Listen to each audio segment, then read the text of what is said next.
Assalamualaikum hörmətli qeyrindaşlar. Bugün mana 5 fevral qırğınçılığının ən çox ziyankeşliği uçurğan ailələrinin birisi olan Ərşidin Aynisa ailesi Toronto'ga sağ-salamat yetib gəldi.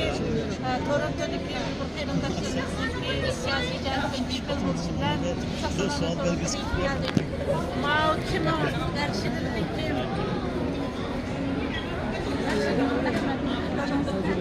Aksi Enver Ahmetcan 5. fevral qılcı namayışı qatnaşqan. Bunun 27 yıl burun şu namayışdılar naq meydanda Xitay tutub ekitib 3 aydan keyin aşı Olşar Qardıq doktorxanasıga nimisini jasadini kelib tashlab bergan Ərşidin bilan ailesi bağa vaqtida jasadning qardab ketganligini Xitay askarlarının, saqçılarının ağır qiyib qıstab qilishi natijasida şehit bo'lganligini o'z ko'zi bilan ko'rgan. Bu aile 5. fevral qirg'inchiligininki eng og'ir ziyonkashlik uchirgan ailelerning biri. Bugun mana Allah 27 yil o'tgan bugungi kunda 5. fevral voqeasi yuz bergan 2 ayda bularni biz bilan sog'-salomat didorlashtirdi. Buning oldida mana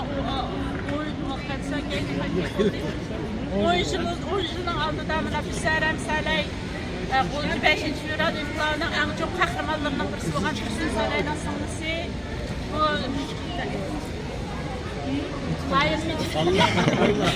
Tahir Mecid Kılıcı Meşrep Erkekliği katlaşkan aşı Taşköyük tarafındaki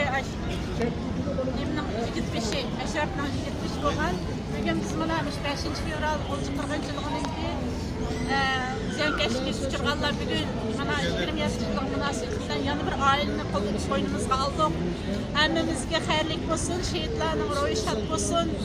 Enver Ərşidin şehidimiz Enver Ərşidin ro'yi shod bo'lsin. Aldı bilan Allahu salom.